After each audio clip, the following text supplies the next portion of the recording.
Now problems right out of the gate. We're going to get a delay. He didn't seem in a rush. I guess they just didn't know where the play clock was. I think you're right about that because there was no hurried movements there, right? No up-tempo at all. Clock just ran out. I think he was as surprised as maybe his bench was. So a little bit of a stiffer challenge now. 1st and 15 following the delay of game. Operating from the gun, Barnett. And this will be incomplete. Physical play on the football there, and it's 2nd down. Brandon, we saw these defenders flying to the football in their win last week, and nothing has changed. They're still moving around quickly and forcing incompletions. So they'll come up after the incompletion for 2nd down. And he'll take it forward for about 5 up to the 28-yard line. Decided to hand it off that time on the run-pass option. Appeared to be an easy decision. Just gave it inside. Nice steady gain. 3rd and 10.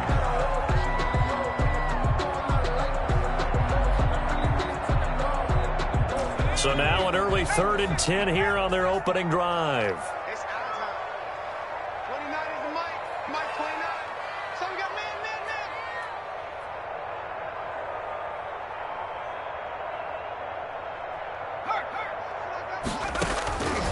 From the gun, Barnett.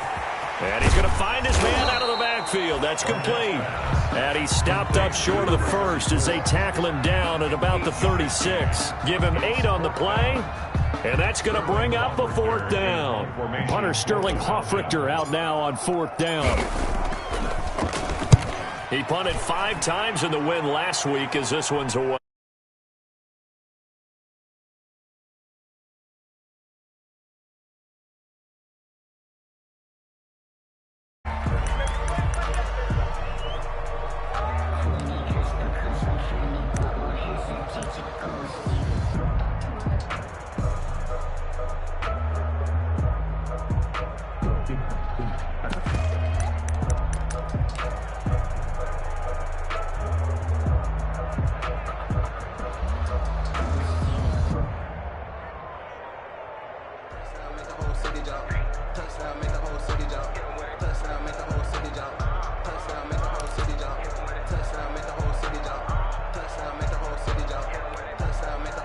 So here's a 1st and 10 now down inside the 20.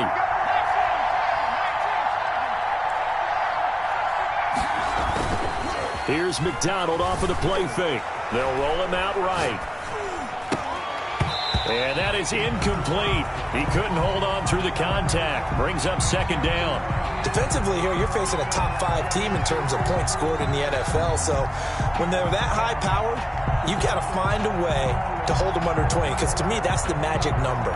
20-point score gives yourself you give yourself your best chance to win. So if they're up around 24, 28, 30, they could be in some trouble. And I think so, because then you turn it into a shootout, and that means your offense has to keep pace. There's the Penn State man. It's Chris Godwin. McDonald. He'll be dropped at the 25 after a gain of 6. They get 6. That'll leave him with 3rd and 4. McDonald looking for Godwin, and he's got him complete. And he is going to have a Bucs 1st down as they're able to get the 3rd down conversion. So from the 39 now, they'll come up on a 1st and 10. Buccaneers. There's a ball thrown right side and complete. And he's going to be out of bounds, but not before he takes it inside the 40. 23 yards, the final tally. That's the number 2 receiver in the NFL in terms of yardage. And tell you what, a few more plays like that, he won't be number 2 for long. Well, that's what often happens when you have competitors running around the field. These guys know where they stand in relationship to yardage, totals, numbers, the whole deal. And let's face it, all of them, they all want to be number 1.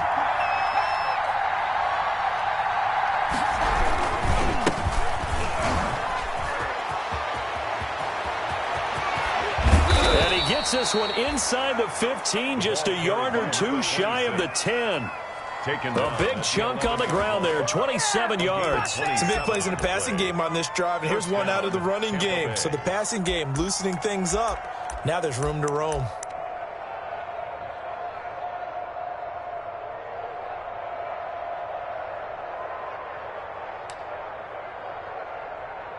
Now a 1st and 10 at the 11.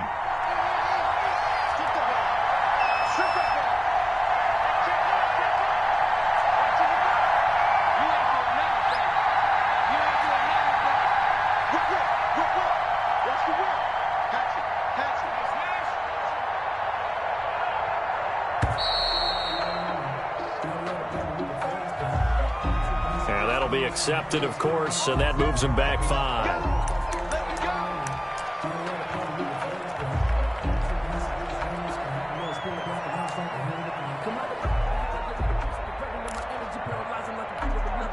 Now they need 15 yards on this series after the delay of game. 1st and 15.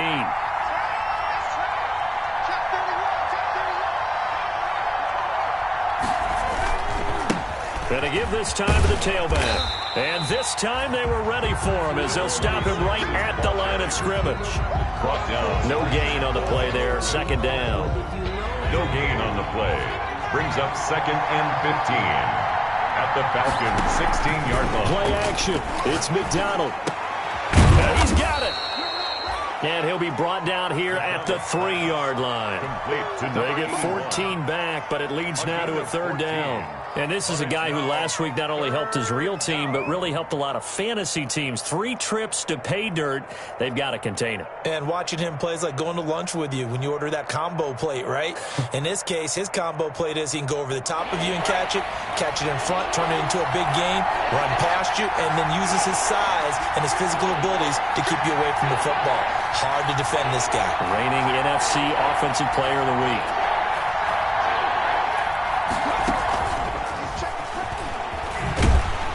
And he'll go backwards, losing yardage to the 5. That'll back him up 2 yards and also bring up 4th. I like the idea to mix it up from time to time because, let's face it, you can't be predictable. But the execution was a little lacking on this one, right? They might want to go back to the drawing board with that call. And his kick is good.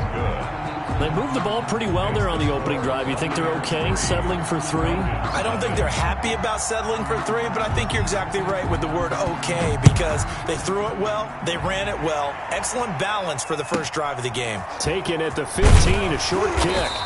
And able to get this out to the 25. 1st and 10 at their own 25-yard line.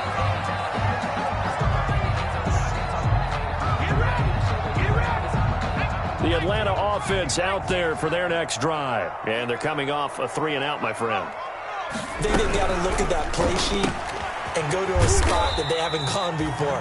Time to shake things up a little bit to try and get this offense moving. Okay, so how do you do that? How do you shake things up? You look at what you've called before, realize it hasn't worked so so well, else. and maybe try and find one of those special plays from one of your better players, and maybe try and hit something big and get things going in the excitement area.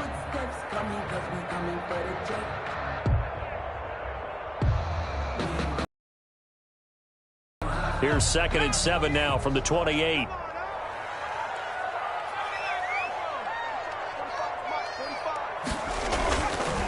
Back to throw. Barnett. That's caught by his big tight end, Mike Gesicki. And they're able to get this one across the 35. It's a 1st down on a gain of 10. Well, I think when they look at their offense, they think to themselves, weapons everywhere, and they want to move the ball around. They want to spread it to different people. But you absolutely know they want to get this man involved as well, and that's what they just did on that play.